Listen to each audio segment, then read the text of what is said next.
নমস্কার, দেখছেন কলকাতা টিভি। আমি সুদীপ্ত রয়েছে আপনাদের সঙ্গে। শুরু করছি সংবাদ সারাদিন। আর প্রথমে যে খবরের দিকে নজর রাখবো, রেল লাইনে ত্রুটির জন্যেই শিয়ালদহ দক্ষিণ শাখায় বন্ধ হয়েছে ট্রেন চলাচল। আপনাদের জানিয়ে রাখি, রেল লাইনে ত্রুটির কারণে শিয়ালদহ দক্ষিণ শাখায় বন্ধ ট্রেন চলাচল। প্রায় 1 ঘন্টা বন্ধ থাকে ট্রেন চলাচল। শিয়ালদহ দক্ষিণ শাখায় বন্ধ ট্রেন চলাচল, প্রায় 1 ঘন্টা বন্ধ থাকে ট্রেন চলাচল। করঞ্জলি স্টেশনে দাঁড়িয়ে পড়ে ট্রেন। আপনাদের জানিয়ে রাখি, করঞ্জলি স্টেশনে দাঁড়িয়ে পড়ে ট্রেন। মূলত রেল লাইনের ত্রুটির কারণেই এই ট্রেন চলাচল বন্ধ। রেল লাইনে ত্রুটির কারণেই শিয়ালদহ দক্ষিণ শাখায় বন্ধ ট্রেন চলাচল। প্রায় 1 ঘন্টা বন্ধ থাকে ট্রেন চলাচল। করঞ্জলি স্টেশনের কাছে দাঁড়িয়ে পড়ে ট্রেন। আপনাদের জানিয়ে রাখি, রেল লাইনে ত্রুটি এবং তার কারণেই এই ট্রেন চলাচল বন্ধ শিয়ালদহ দক্ষিণ শাখায়।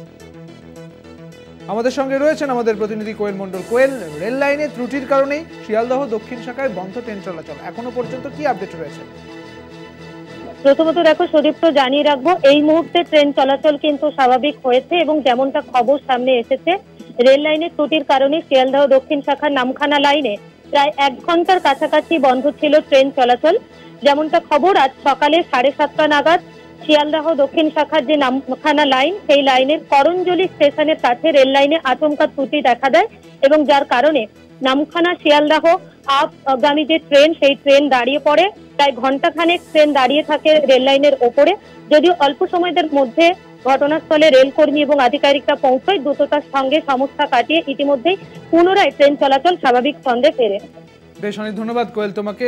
আমাদের সঙ্গে ছিলেন আমাদের প্রতিনিধি কোয়েল মণ্ডল। অর্থাৎ এখন ট্রেন চলাচল আবারও শুরু হয়েছে বলে জানালেন আমাদের প্রতিনিধি।